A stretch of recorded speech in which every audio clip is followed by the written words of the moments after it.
Salut, motivation et discipline, les gars. Bon début de semaine à tous.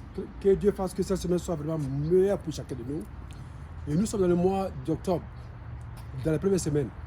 Que Dieu fasse que ce mois soit un mois béni pour chacun de nous.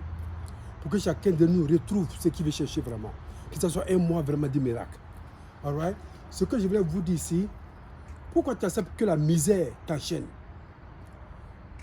Pourquoi tu acceptes que la misère t'enchaîne? Pourquoi? Écoutez, il y a un mot que ma mère m'a dit, paix à son âme, quand j'étais petit. Ce qui m'a rendu plus dur et ce qui me fait aujourd'hui, je suis devenu un conférencier de la motivation, ou ça m'appelle coach de motivation, ou motivation speaker.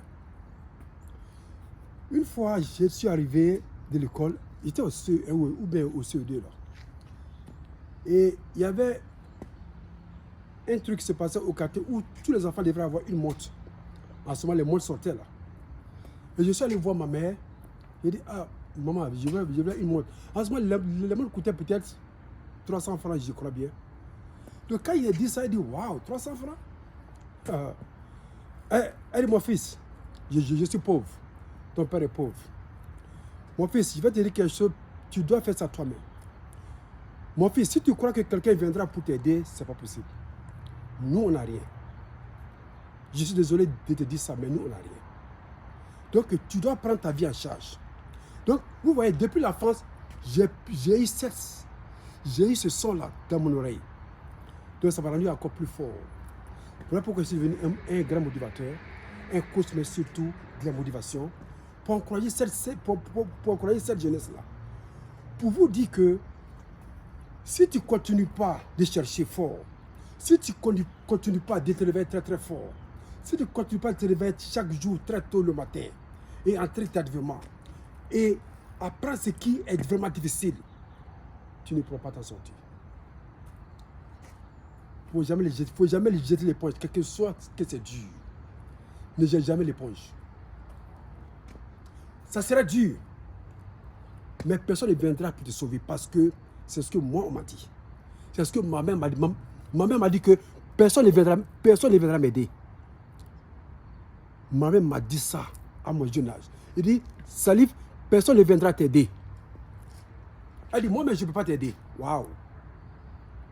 C'est ta mère qui te dit ça. Mon père, mais c'est pas la peine aussi. Donc, quand tu es pauvre, tu dois te lever très fort. Tu ne dois plus penser négativement. Donc, à travers cette pensée positive, que chaque jour je sors en forme, les gars. Tu ne vas jamais me voir découragé parce que je sais que je ne suis pas encore arrivé où je veux être arrivé. Est-ce que je suis arrivé où je veux être? Non. Mais aujourd'hui, je dis, Alhamdoulilah, Dieu merci quand même. Ça va bien. Mais je vais arriver encore plus que ça. Et je vais arriver aussi. Autant que je vis, autant que le sang coule à moi, autant que j'ai encore le souffle, j'ai encore de l'espoir. Donc toi aussi, tu as encore de l'espoir. Écoute mes messages le matin, quand tu te réveilles le matin. Écoute ces messages. Je suis comme toi. Je suis le gars qui a vendu Yahoo. J'ai vendu Frigoro. Vous pouvez demander à mes amis d'enfance. Quand nous on était à l'école, on allait vendre les popitos, les Yahoo, pour survivre. Je faisais ça avec mon instituteur là. Les pas qu'elles sont au courant. C'est mon ami d'enfance. Il est aujourd'hui professeur au dîner. Après l'école, le soir, on va vendre d'abord le Frigoro, les Yahoo, les lots glacés. Donc, il n'y a pas d'excuse. Ce n'est pas une affaire d'aujourd'hui, c'est une affaire depuis hier. Donc, je vous dis aujourd'hui, n'accepte pas que la misère t'enchaîne. Tu n'es pas enchaîné avec la misère. Il ne faut pas te laisser dominer par quelqu'un. Et puis aussi, ne laisse pas quelqu'un te dire que tu ne pourras pas atteindre ce que tu vas atteindre. Ce n'est pas possible. Chaque fois que tu vas vouloir penser quelque chose, les gens diront que ça ne marchera pas. Donc, reste en silence. Et puis, frappe, et puis force très fort. Et tu vas voir. N'oublie pas de boire ton thé aussi le matin. Portez-vous bien. Bye.